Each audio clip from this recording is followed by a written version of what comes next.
सिर्फ मारना ही था उनको। उनके सामने एक वट्टा मुस्लिम कटुआ, बस ये कह के बताइए, ये तो कोई बात इतने सारे लोग एक आदमी को मार रहे हैं तो ये मॉब लिंचिंग ही है। कोई हत्या नहीं है, मुसलमान लिंचिंग है। के नाम पे ही मारा गया है। किसी एक युवा को इस तरह से लोगों ने पीट पीट के मार दिया कि इंसानियत बिल्कुल खत्म हो गई। हमारे सामने एविडेंस और वीडियो आई, आप बिलीव करेंगे, आप देखेंगे तो आपकी आंख से आंसू आ जाएगा। बंदा गले पे पैर रख के और उसे सलिए से मार रहा है। जिन लोगों ने इस तरह की एक इंसान को पीट पीट के जान से मार दिया है, तो जो उच्च अधिकारी हैं उन्हें संज्ञान लेना चाहिए और जो इस हरकत को जिन्होंने अंजाम दिया है उन्हें गिरफ्तार करना चाहिए। उत्तर प्रदेश के जिला मुरादाबाद से सपा सांसद रुचि वीरा ने रविवार रात मृतक शाहिदीन के परिवार से मुलाकात की, जो गौ हत्या के आरोप में भीड़ द्वारा पीट पीट कर घायल कर दिए गए थे, जिसके बाद अस्पताल में इलाज के दौरान मौत हो गई थी। यह घटना बड़ी दुखद और शर्मसार करने वाली सामने आई थी।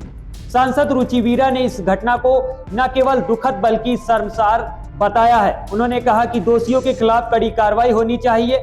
साथ ही मॉब लिंचिंग जैसी घटनाओं से देश की छवि पर बुरा प्रभाव पड़ रहा है। सांसद ने पुलिस के आला अधिकारियों से मिलने और मामले की जांच में तेजी लाने की बात कही है। देखिए, बहुत ही दुखद भी है ये घटना।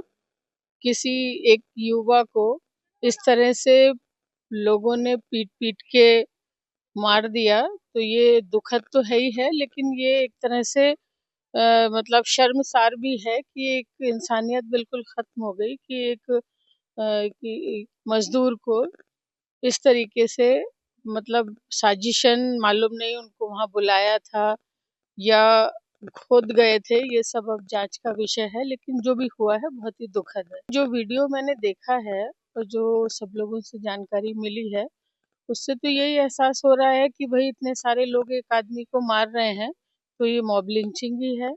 देखिए, यही पता लगा है कि किसी ने उन्हें बुलाया रात को 1 बजे, वो मजदूर आदमी थे, वो बुलाने पे चले गए मजदूरी के लिए। अब बाकी तो पुलिस के पास उनका फ़ोन होगा, उसी से मालूम पड़ेगा कि किसने उन्हें फ़ोन करके बुलाया था। घर वालों को तो मालूम नहीं है, उनकी अपनी बीवी से सिर्फ इतना बता के गए थे कि मैं अभी आ रहा हूँ, कहीं जा रहा हूँ और थोड़ी देर में आ जाऊँगा। देखिए, बिल्कुल नज़रिया तो आप समझ ही रहे हैं कि घर से बुलाया है, क्योंकि कोई आदमी अगर ऐसा कुछ करना था तो अपने एरिया में करता वो, वहाँ दूसरी इतनी दूर, घर से इतनी दूर जाके। और बाकी भाई मैं तो ये मांग करूँगी और पूरी अधिकारियों से मिलेंगे कि भाई जिन लोगों ने इस तरह की एक इंसान को पीट-पीट के जान से मार दिया है और इन लोगों को कोई सूचना भी नहीं दी गई, खबर भी नहीं हुई, पूरी रात गुजर गई और पूरा सुबह तक इन्हें बताया नहीं गया कि इस तरह से हो गया है।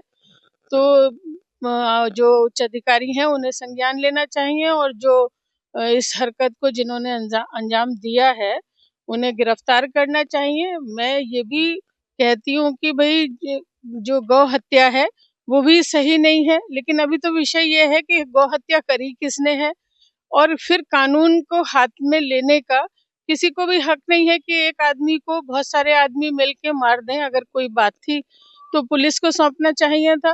भाई अदालत है, पुलिस है, तो वो सब बातें बात की थी, लेकिन इस तरह से पीट-पीट के मार दिया गया, ये बिल्कुल ही गलत है और इन सब चीज़ों से इंसानियत भी खत्म हो रही है और इन चीज़ों से देश की भी इज्जत जो है, देश की भी बदनामी हो रही है कि जो बार-बार मॉब लिंचिंग के केसेस सामने आ रहे हैं, तो इसमें तौहीन हो रही है हमारे मुल्क की भी, जो कुछ लोग इस चीज़ों को अंजाम दे रहे हैं।